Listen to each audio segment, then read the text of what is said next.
Attorney Chris Dumm, and thank you for making it to video 4 in our series of 5 short videos on successor trustee training. Alright, let's talk about what happens if you became a trustee as a result of our client's mental incapacity. You'll see here listed some of the roles during disability, and you see the gentleman over there who has several hats. You may be filling more than one hat. Okay, you may be a stressed out family member and you're also a disability trustee. You may also serve on the private disability panel, and you probably are one of the agents or attorneys, in fact, under a power of attorney. What is a private disability panel? In our trust documents, we have 3 ways that our client can be removed as a trustee on their trust. One is if they disappear for 30 days or more, nobody knows where they are, then we're not going to assume that they're dead, but we are going to assume they can't manage their financial affairs. Another way, of course, is if a court says this person is mentally incapacitated. But the third and the one that we use the most in our practice is a private disability panel. And this is where we've asked our client, who do you want to make that tough decision of can dad or can mom manage their financial affairs?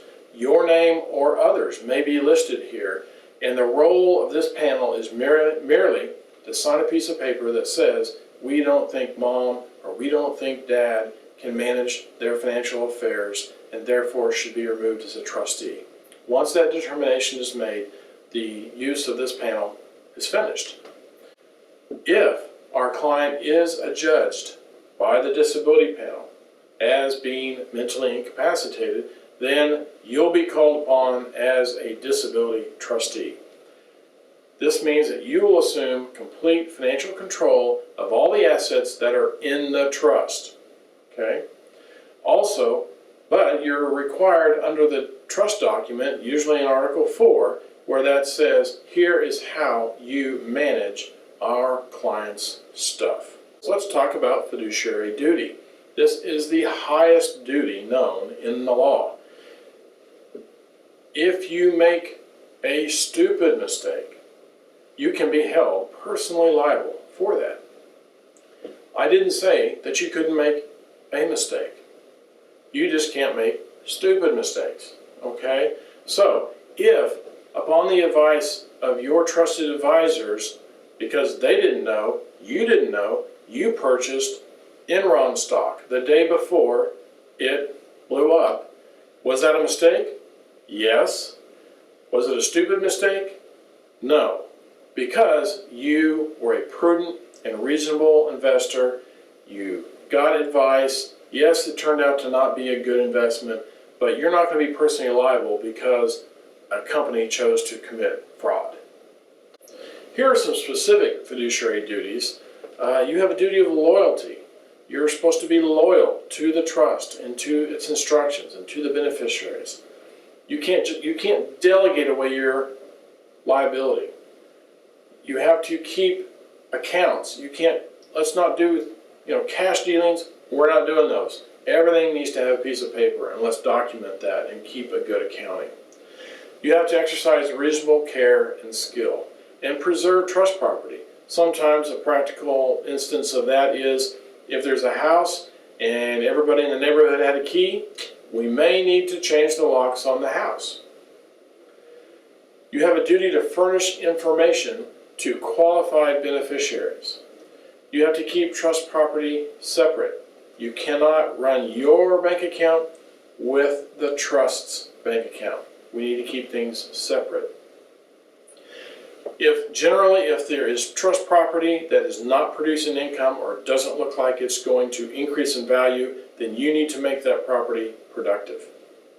You have to be impartial. Sometimes I kid clients and trustees, I say, you have a duty to disappoint everyone equally. And you have a duty to enforce claims and defend actions. So if there's somebody who's loaned our client money and they stop paying, you have a duty to do something about that. If you breach these duties, not only, as I mentioned before, could you be personally liable, but sometimes worse, other third parties or government entities could view the trust as a sham, therefore defeating the protections that it may afford. The next role or hat that you might wear is an agent or an attorney in fact under a power of attorney. Probably if you're a disability trustee, you're also named under a financial power of attorney. This will allow you to transfer assets that might not be in trust, to change the names on that stuff and get it into the trust, and also to exercise personal rights for our clients. There's also a healthcare power of attorney. You may or may not, as a disability trustee, be named first on the healthcare power of attorney. Maybe our client thought you would be really good and your strengths lie with managing and administering their estate.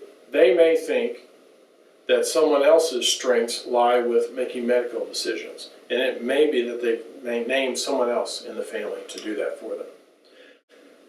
Probably if we have a financial power of attorney, the trust, and a healthcare power of attorney, we will not need a guardian or a conservator.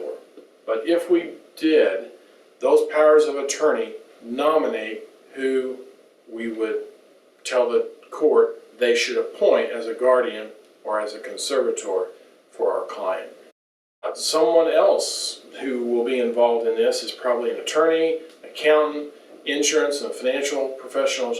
The trusted advisors of our client have value and can help you in your duties as a disability trustee.